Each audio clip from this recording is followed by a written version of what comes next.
Welcome to Wellness Rebranded, the podcast for women ready to redesign their relationship with food, fitness, and feelings. We are a registered dietitian, a personal trainer, and a mental health therapist. 3 experts, 1 mission. To help you break free from diet culture, hustle culture, and emotional burnout, let's redefine what wellness really means on your terms. Hi, friend. My name is Jen, and I'm the host of the podcast, My Entrepreneurial Life, the show designed to help entrepreneurs and business leaders unlock the full potential of their business by leveraging the online space. Throughout the show, we dive into the strategies around turning your expertise into online programs and memberships. And we have candid conversations about what it actually takes to build something that will last. So if you're ready to expand your reach, increase your impact, and do it all in less time, come join me. Now, back to our friends at the Wellness Rebranded podcast. Hey, friends. So today we are here with Andy Schindlin. Andy is the founder of TCP, which is the Complete Player, and they are one of the sponsors for our podcast. But we're actually not here to talk to him about that so much today, as much as his personal story with being a caregiver. So, Andy, thanks so much for being on the show, and please introduce yourselves to our guest, to our Yeah, listeners. well, I appreciate the opportunity. Definitely like sharing my experiences in life and really looking forward to this conversation. So, as Tara said, I'm the founder and CEO of TCP Youth Empowerment. We provide after school summer programming and in-school mentoring in the northern part of Anne Arundel County, helping kids to increase their confidence, self-esteem, emotional intelligence, and then ultimately, by pouring love, hope, and inspiration into them, we're able to see academic gains and social emotional gains as well. But I've learned a lot on this journey over the last 5 years, especially when it comes to mental and physical health. And I think that will be relatable to this conversation today. So I'm looking forward to it. Andy, tell us a little bit about that journey as a caregiver in your personal life and maybe what surprised you most about that journey. Yeah, so I guess it's obviously unfortunate, but again, it's another learning experience. Is I'm like right now, my wife is going through breast cancer treatment. And that's a whole nother caregiving experience, physically, emotionally. And it's really opened my eyes to how fragile we are as humans. My wife is a tough woman who's gone through a lot in her life. And this has showed me that,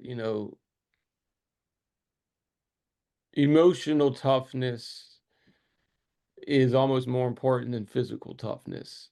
And it's also opened my eyes to how important it is for us to just sit back and value our time together, but also as the caregiver, which through this experience, I've learned that sometimes the caregiver gets overlooked, especially when your spouse or somebody close to you that you are a caregiver of is going through cancer, because they're the ones getting all the attention. Obviously, they need it, right? And they're getting all the support to get through the cancer, where the caregiver seems to almost get lost. And I'll take part responsibility on that for not kind of seeking out my own support there, which would be my advice to somebody who's a caregiver, whether their spouse or somebody's going through cancer, or you're dealing with other people and their trauma. When people pour out to you issues that are going on in their life and you're an emotional support for somebody, you need your own emotional support. Mhm. And I think my stubbornness for sure has gotten in the way of me seeking that out. But yeah, as a caregiver for my wife right now, it's opened my eyes just how important it is for the caregiver to have space, to take time to decompress, so they are emotionally stable and capable to support who they are supporting at that time. And as I mentioned, prior to starting the conversation, is I've struggled with that, and it's really had a detrimental effect on my emotional and mental well-being over the last couple months. It's led to, I don't want to say insomnia, but haven't slept well in months, been stressed out, and what I've learned is once we get to that tipping point, we get frustrated, we get agitated, at least for me, I shouldn't say I get frustrated, agitated very easily. And it's all because I'm not emotionally and mentally taking care of myself. Yeah, of course. And that's And what I would really want to encourage to those who are caregivers is it's okay to step back and take care of yourself and put yourself above the people you're taking care of sometimes. yeah. And first of all, well, thank you for sharing this with us. I'm sorry you're going through this. And it sounds, I think it's important to say it out loud and validate that caregiving is tough. Mm. Mhm. Physically, emotionally, in your mind. It's tough and it's okay. That doesn't mean that we love the other person less or that we don't want to do it with all the love that we have, but it's okay to recognize that it takes a toll and that it has an impact on our health and that's okay. Yeah, certainly. Yeah. I've heard caregiving referred to as a full body stressor before because it's so like mental, emotional, physical. There's all the components Mhm, wrapped up into it. And I very much see how that makes sense. mhm. And in researching for this episode, I read a stat that said something like 76% of caregivers deal with sleep disruption or insomnia. So it's a common experience, I think, that you're having, Oh, wow. That's unfortunately. a pretty high number. Yeah. Yeah, and thank you for being willing to share your story. I'm very, very sorry that you and your wife and whole family are going through this. I also am a data nerd, so I was looking it up. I think it's especially important, and I'm so grateful to you for being here because 3 out of 5 caregivers are women. And I think that just makes it all the more interesting to Mm. hear from a male perspective about it. And like Tara, a stat I saw is that 41% of caregivers report like low overall well-being. So you're just highlighting something that we sort of all know, but it's a good reminder that, you know, as hard and difficult as it is, it's important to talk about it and then also find those ways to try to pour care into the caregiver. Yeah. No doubt. Those are some pretty alarming stats. Wow. Mhm. But definitely reinforce, the need for self-care, which Totally. I think gets overlooked for sure. So have you found, and maybe this is sort of, I know you mentioned before we got on that actually it's been especially difficult over the last few months to try to find time for that self-care. Have you found some small things that are working for you? Unfortunately, no, because I haven't tried. I just got off a week, not even a week, about 5 days of vacation. And I'm glad you asked that question because what I realized is a lot of the added stress comes from, I think, just my innate desire to continue to achieve. Hmm. Mm-hmm. And what I mean by that is if I take 2 days, 3 days off and don't do anything work related or do anything where I feel like I'm increasing my knowledge or intelligence, I get very antsy. I feel like I'm just wasting my days away. And I'm like, well, what am I doing? So I get this innate energy to just do.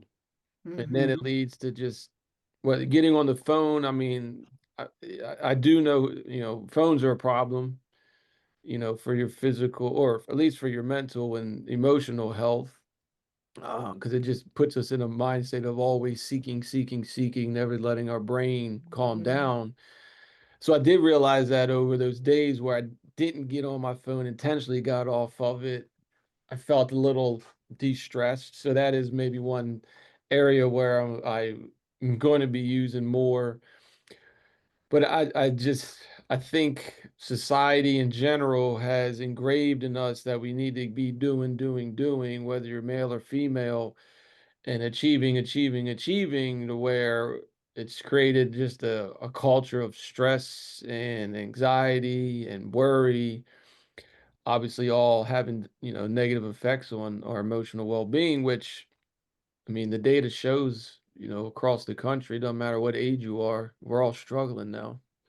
Mhm. But yeah, I think that, my strategies, moving forward are to put the phone down, to, don't be scared to take time away from work, even though it's a quote unquote a work day, whether it's an hour or a full day, and also ask for help. I think from my perspective as a caregiver, or maybe even as a male, it's a sign of weakness when you ask for help.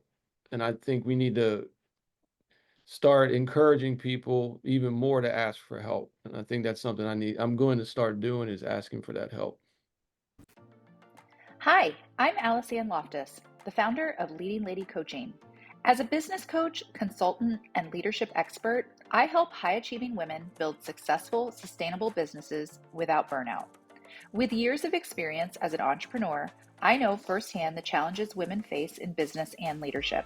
That's why I'm passionate about empowering women to step into their confidence, create businesses that work for them, and lead with both strategy and heart. Through my coaching, online communities, and live workshops, I provide the tools and support you need to thrive, not just in business, but in life. If you're ready to take the lead and build a business that truly serves you, I'd love to connect. Visit www.leadinglady-coaching.com and follow me on Instagram and Facebook for daily inspiration and expert advice. Let's make success feel as good as it looks. I struggle with the curse of always wanting to be achieving as well. It's definitely something that speaks to me. And I also struggle with like days off and rest days, even though I want it. And I'm like, I need to go on vacation. I want a day off. Then when I'm there, I'm like worried about, well, I should be doing this and I didn't get caught up on that. Like my brain kind of goes. And a good reframe for me, I'm a big fan of pause and reframe. So a good reframe that I've used is, I'm not being lazy, I'm resting and recharging so that when I come back, I can fully, involve myself in whatever it is I'm doing. You know, I always thought like rest was lazy. And the older I get, the more I'm like, rest is essential. It's not a privilege, it's like a necessity, so kind of repausing and reframing was really helpful for me with that. Well, it's like yeah, rebranding or redesigning your concept of what achievement actually Yeah. is. Because when sometimes I'm laying in my bed watching Netflix and I'm like, I'm achieving a lot of stuff right now, which is my rest and pausing my brain. Because I mean, there's research showing that when you're that in that constant alertness and agitation, your creativity falls, your decisions actually change. You make worse decisions when you're not rested and it doesn't come from a place of peace and Mm, charge or whatever. So for me, when I rest, I am achieving. That's what I tell myself. I'm achieving pause. I'm mm, achieving, yeah, that space to reboot. We don't even do it to computers. People take care of those computers and want to turn it off and they have like sleep mode. But no, we need to keep going like we're these machines that we're not. And yeah, I hear you. Well, and also it begs, I was thinking the same thing, Maria, about reframing achievement. It's like, and I, by the way, fall into the same category, but it's like, are we trying to be productive and produce all the time, or are we actually trying to achieve some sort of certain quality of life? I mean, we're only here for a short amount of time, right? So when we can look at it a little bit differently, I think it becomes a bit easier. But I just also wanted to highlight that you actually came up with three really powerful things. You kind of started out answering my question of like, oh gosh, I don't know, I'm not doing it. And then the three things you said, I was like, mic drop. That's like the money things, right? Putting away the phones and minimizing stress, asking for help, and then just really like getting out of that. I have to constantly be hustling, and that it's okay to sort of do some self-care. I thought that those were all really powerful. yeah, I wish I would have learned that before this call. and started putting it into practice. But I think also for me, I'm a very spiritual person. I think prayer has definitely helped, and we're called to rest. And Mhm. the more I read scripture, at least over the last couple months, it's been rest, rest, rest. And we're designed in a way to have and need to rest. And like I said, I think culture is just taking us away from that. But, I wish I would have put into practice those three things before kind of really speaking them today, no doubt. But I'm also a religious and spiritual person, and there has been research that's shown that prayer is like a form of meditation. So, for all of our listeners that are like, oh, I want to meditate, but I don't have time, but they pray every day. And fun fact, looking at an aquarium gives you very similar benefits too. So, even if you're not spiritual, you can look at an aquarium, and that gives really similar benefits to like meditation in your life. So, completely love that. Mm. Well, and one thing I've realized, I don't want to say I've learned or heard, but maybe I did learn it, is the power of being in nature. I Yeah. don't Mm. know what it is, but I encourage everybody who hears this is to just spend time in nature. It just, for me at least, and from what I've heard from other people who do it, it's just a calming atmosphere. You just one, if you're up in the mountains or just around trees, you get much better oxygen, so that's going to help as well. But just being in nature in general is I know to help other people, and at least when I'm out there, definitely calm me down. And I think that's something that I need to try to do more and encourage my wife to do.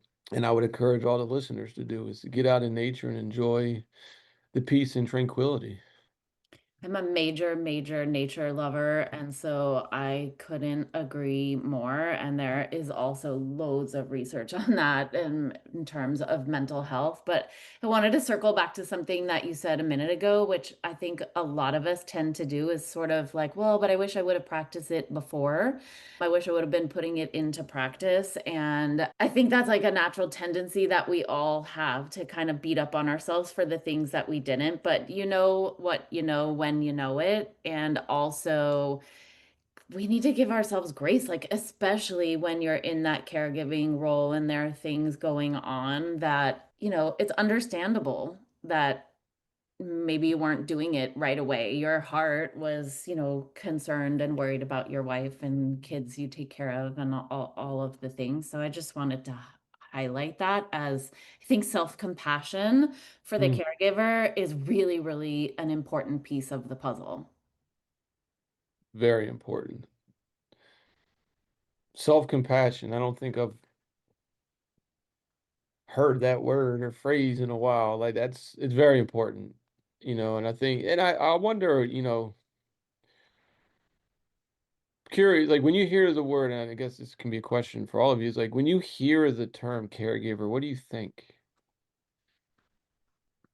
Like I who, work with lots of women who are in this like sandwich generation where they have parents that are dealing with dementia or Alzheimer's or other illnesses and simultaneously caring for like a growing family.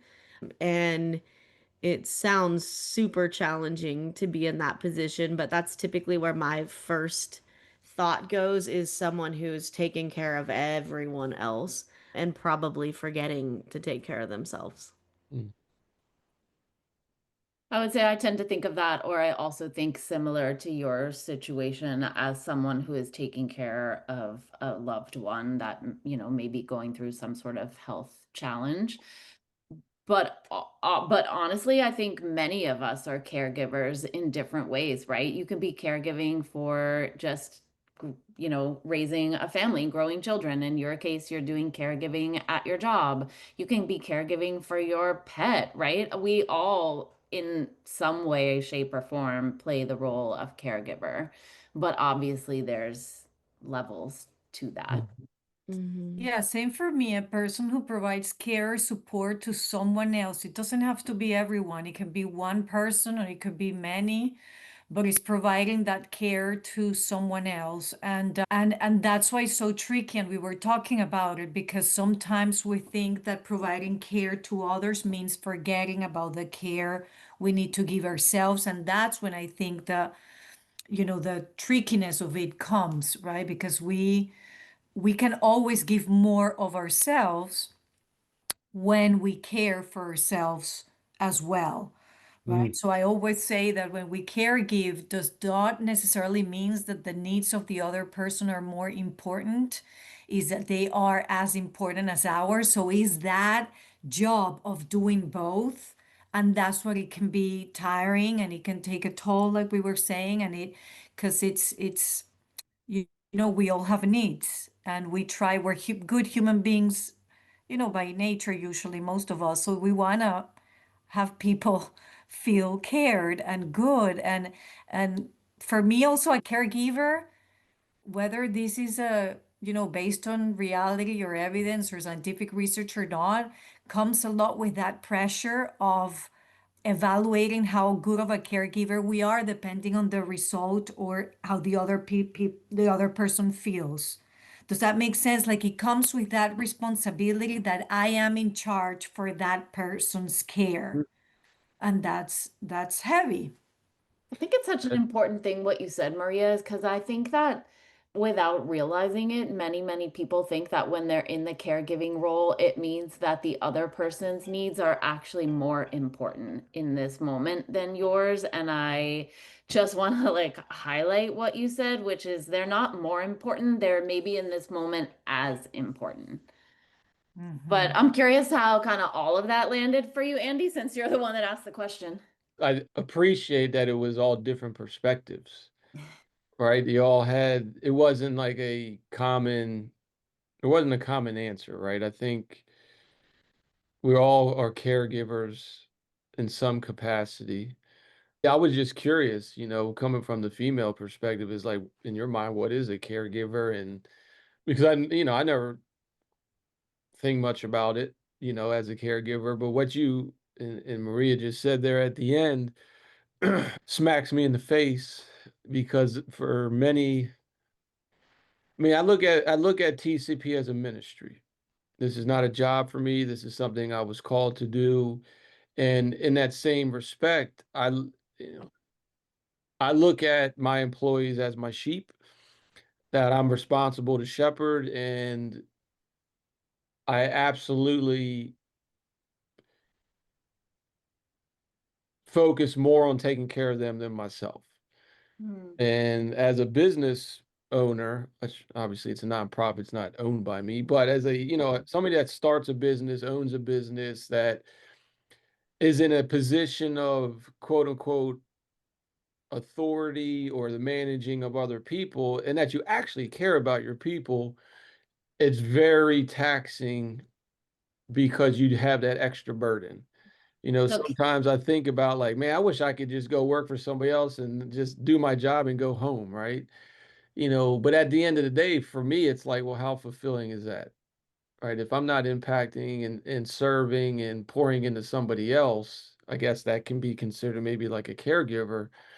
Then how impactful of a life am I really living? So what you all just said there definitely smacks me in the face because I haven't been taking care of myself because I say, you know what, I can't take off today because so and so's taking off, and since they're taking off, I got to go do this, or so and so's is struggling. They reached out to me. They need time to talk to me. But man, I didn't sleep but 2 hours last night and I can't even function today. But okay, I'm going to come meet with you and let you pour out on me what it is that's going on in your world, which is taxing in itself. Mhm. And then as I was listening to all of you, what came to my mind was you can only you can only spill over, or like I say, you can only, pour out of a full cup or overflow of a full cup. And if you don't spend time filling up your cup, what are you really spilling over? Yeah, or you can't Mhm. pour from an empty cup is another way of thinking about that. But one Yeah. thing, so I happened to be giving a talk about this very topic on Friday, and I was sharing with Tara this morning in our workout that I think there's a narrative out there that, self-care is selfish, and I would actually frame it as self-care is leadership. When we Mm-hmm. take care of ourselves and we prioritize our own health and well-being, not only are we going to show up as better leaders, parents, caregivers, employers, all of the things, but also the beautiful thing about it is that we're giving permission for everyone else to do the same by modeling, hey, my needs are important, my health is important, and this is something I prioritize. We create a culture where other people feel more comfortable and supported to do the same thing. Mm. And I think that that is maybe a different way of looking at it Like than it. a Well, lot of because us tend it to would be do. like preaching where you're not practicing, which is fine, right? But how many times we're like, take care of yourself with our kids or with friends or with employees while we're, on fire ourselves, right? It's like put off the fire, but we're on fire ourselves. But another idea that I'm listening to Andy made me think is what if, this is just a thought, right? What if we would take the sense of responsibility out of caregiving? And let me explain, right? How important, there's so many things that are out of our control, including that another human being meet all their needs.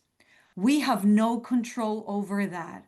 We have no control over somebody else's journey. I mean, absolute control, I don't think we do. And I think when I was listening to you, Andy, I'm thinking, wow, how much do we feel responsible when we're caregivers of the outcome of this other human being that we're helping?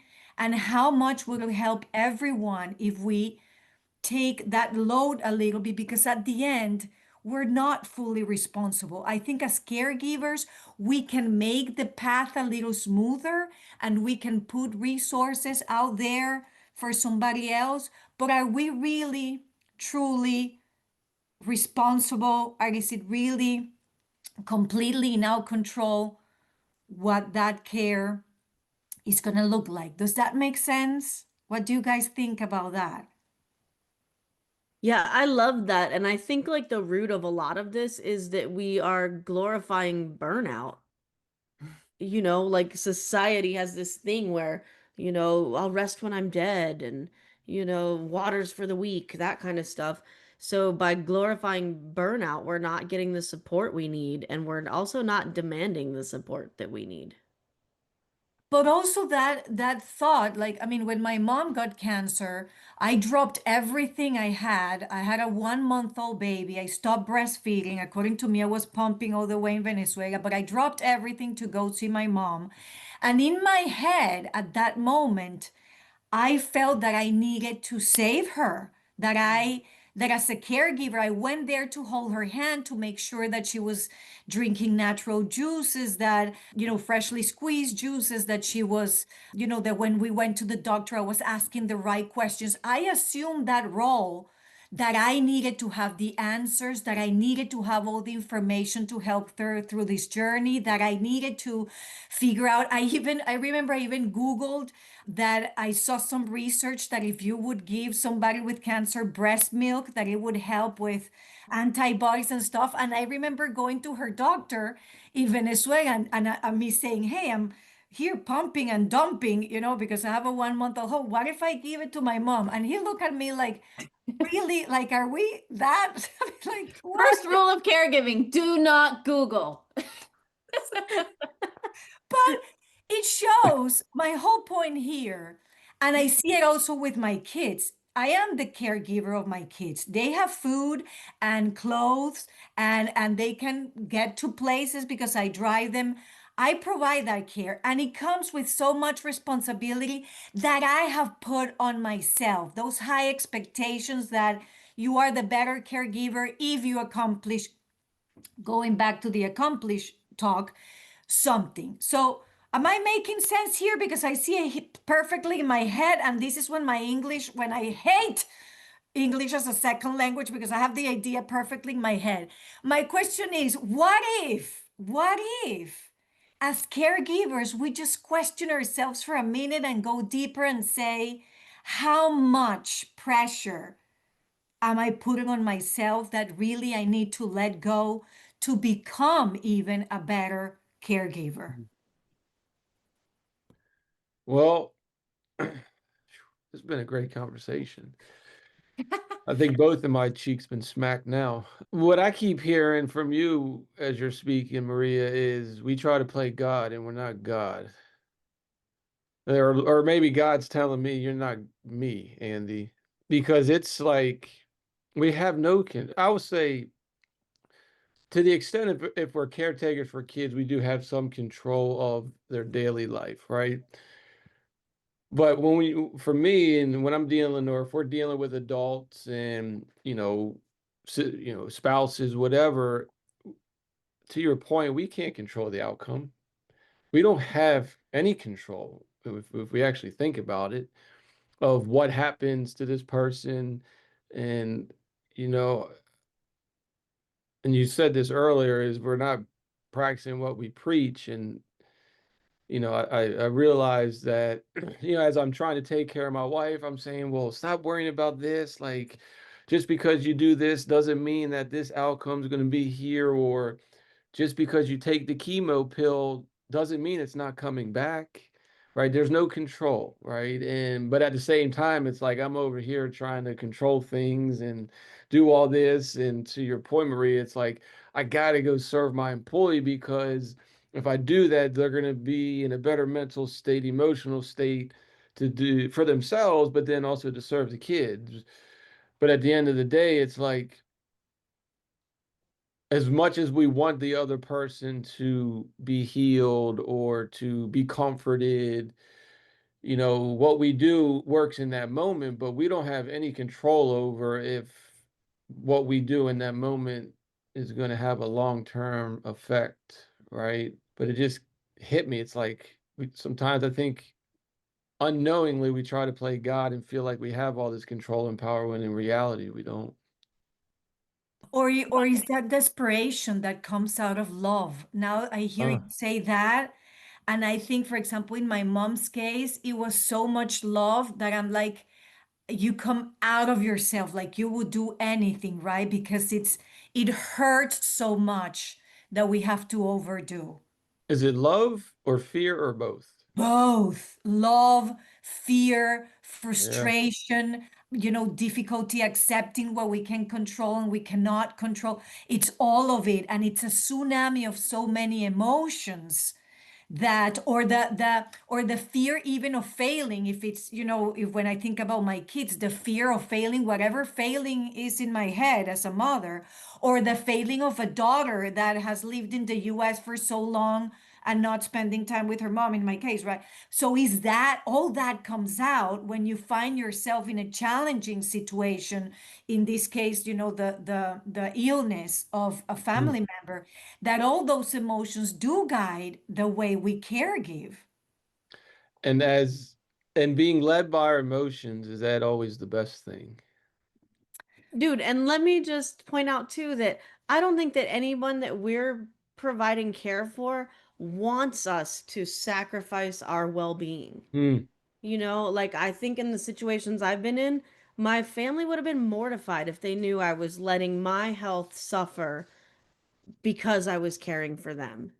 And I think that's so common, and it's something that we don't think about because we've put all this pressure on ourselves to do and be and research and achieve, that nobody wants that for us.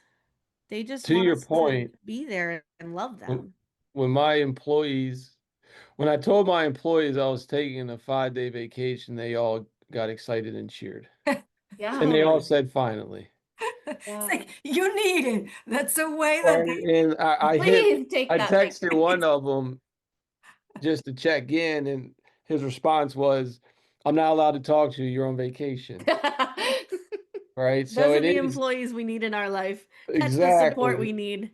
and I saw that text message and I didn't even respond. I was like, you're right. But to your point, Tara, it's like we overlook the fact that the people that we're serving want us to take care of ourselves. And then we also overlook the fact that they're seeing us not take care of ourselves, but we're telling them to take care of ourselves. And in my Mhm. case, I'm pretty much a hypocrite at that point, Yeah. I right? mean, we And all like, are in that case. so it's like sometimes I think we just I, I need to, or the advice will be is to fall back on, your principles and be disciplined. I feel from my case is I lose discipline, or I lose the discipline of my self-care because I'm more concerned about other people's well-being. So I fall out of line of living a disciplined life that will allow me to be energized and be fully healthy so I can go out and serve and lead in the best capacity. Yeah, because leadership is definitely starts with yourself. I'm absolutely on point Absolutely. with you there. To me, caregiving is one of the deepest forms of love that you can show for someone. But I do think that we sacrifice ourselves too often. So, if anyone takes anything from this episode, I hope it's that if you're in a caregiving position, you can find strength and support and strategies to help both of you thrive through the experience, Yeah. you And I would know? say for the women listening that have, a husband or a boyfriend, significant other, is don't let them tell you they don't want the support, the emotional support. We're all soft. We need it. We beat ourselves up too much. And as much as they may push back, tell them, that, they don't have the superpower to heal themselves emotionally, to allow you as their significant other to support them. I think sometimes as males, we think we know it all and can handle it all. We don't allow, our wife or girlfriend to support us in the way that we need to be supported. So I just encourage you all to, you know, maybe call out your husband or boyfriend and tell them, yeah, they don't have it all.